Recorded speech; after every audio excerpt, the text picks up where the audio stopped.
Donc, bonjour à toutes et à tous, on se retrouve pour une nouvelle vidéo sur cette humiliation qu'a infligé le Barça face au Betis hier soir en Coupe du Roi. Et on est de retour, écoutez. Cette victoire contre le Real, qu'est-ce qu'elle va nous faire du bien? Elle va nous faire du bien, nous sommes de retour. Et c'est clair et net, nous sommes de retour. Donc, troisième minute de jeu, ouverture du score de Gavi, on va en parler. Koundé, on va en parler. Rafinha, on va parler un peu de tout le monde. Non, peut-être pas Rafinha, je pense pas que je vais en parler, mais on va parler un peu de tous les buteurs et de la physionomie du match et quelques joueurs aussi qui m'ont vraiment plu. Franchement, du coup, commence troisième minute de jeu. J'ai pris cette image parce que vous allez savoir pourquoi. Donc, troisième minute de jeu. Gavi qui ouvre le score sur un énorme travail de Pedri au milieu de terrain, qui passe un joueur, qui distribue pour Olmo qui distribue pour Gavi, crochet, frappe, Gavi, efficace. Et donc Gavi n'a pas célébré parce que quand il était tout petit, il est passé par le Betis Séville. Donc ça, je savais vraiment pas, mais franchement, respect. C'est ce qui prouve qu'il est fidèle quand même, Gavi, et qu'il aime les clubs dans lesquels il est passé et qu'il a du respect.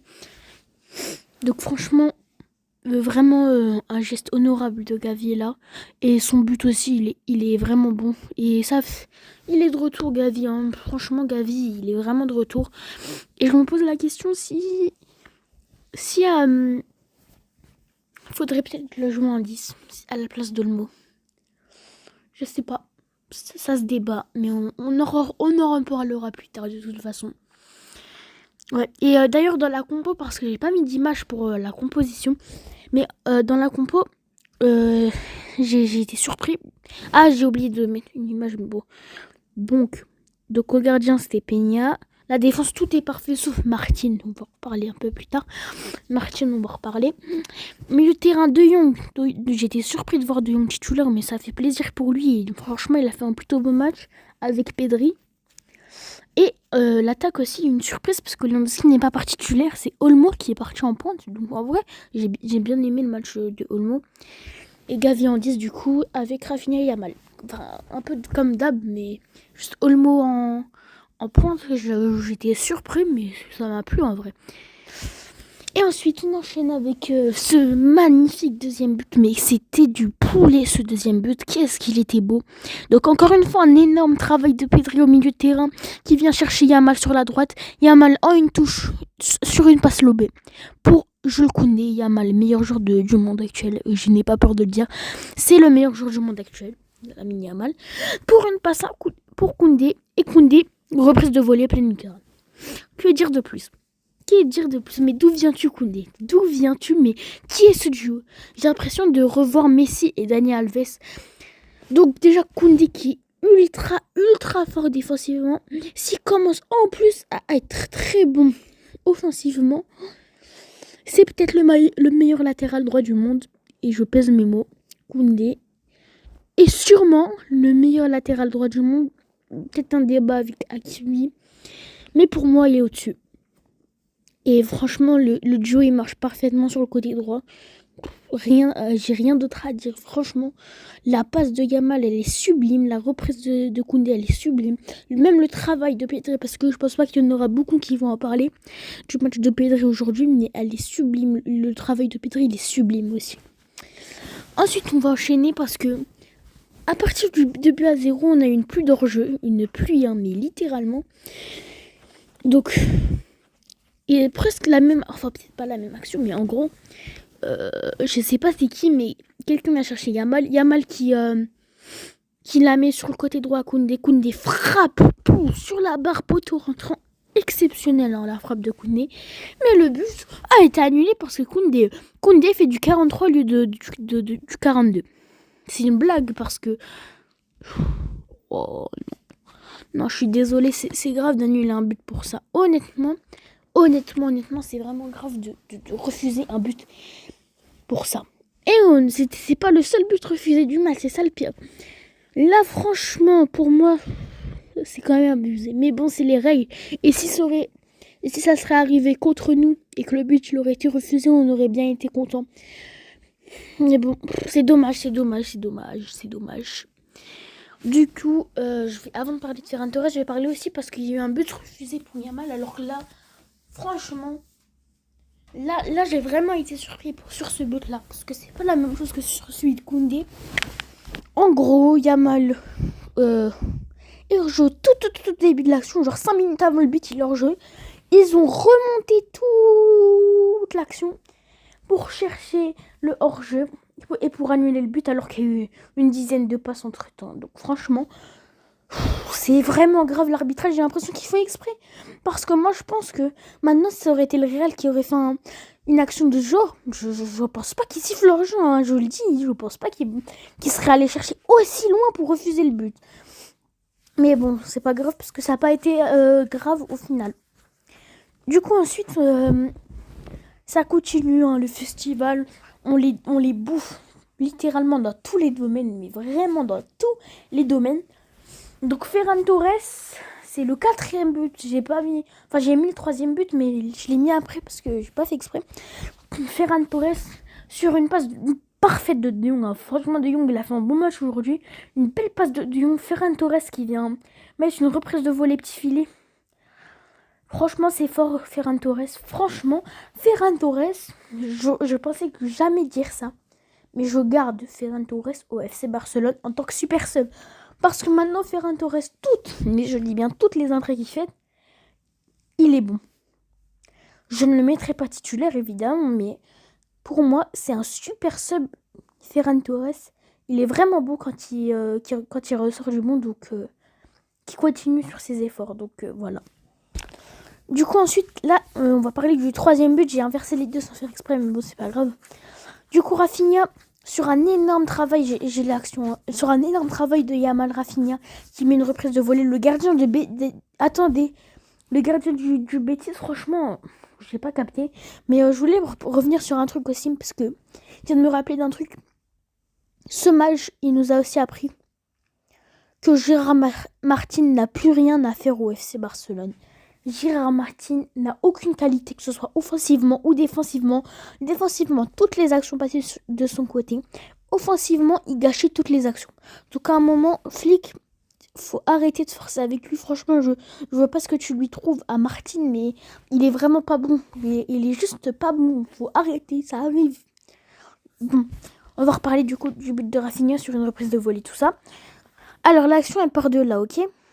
Donc sur un centre de Betis, Yamal qui vient récupérer la balle dans les pieds d'un joueur du Betis, et il se retrouve dans cette situation, d'accord? Donc cette situation, il fixe. Il y a ce défenseur-là qui va venir le presser. Enfin, peut-être un peu plus haut. Il va venir le presser. Regardez ce qu'il fait. Un petit crochet là, ce qui vient libérer littéralement tout l'espace. Et là, c'est limite but assuré. Mais non, parce que pour Yamal, ça aurait été trop facile. Mais évidemment. Yamal. Attends, mais le problème, c'est que je sais pas pourquoi, mais il y a d'autres trucs. Tu vois, vous voyez, tout ce qui est invisible, c'est ce qui compte pas.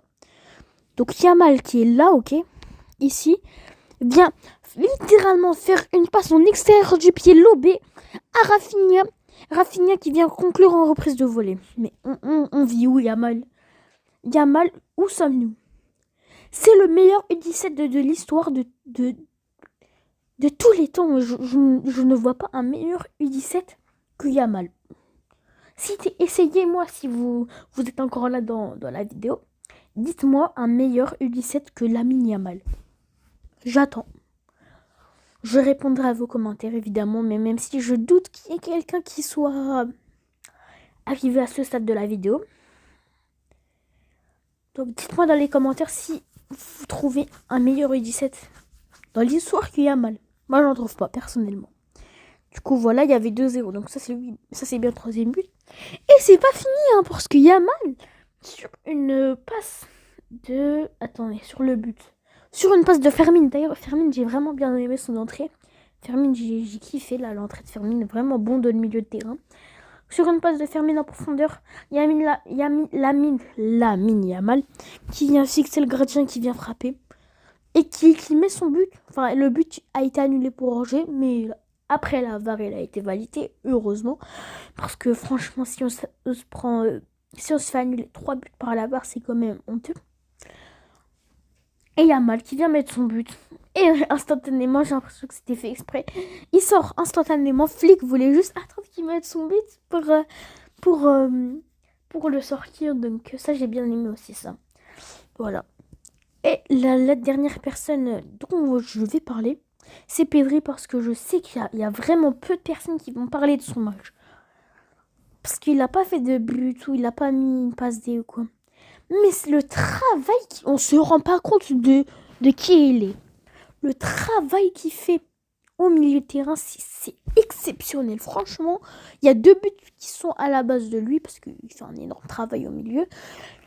Il distribue les ballons il distribue les ballons, mais c'est exceptionnel. Les passes qu'il faisait sur le terrain, à n'importe qui, à Martin, à Yamal, à Olmo, à tout le monde, il faisait des passes sublimes.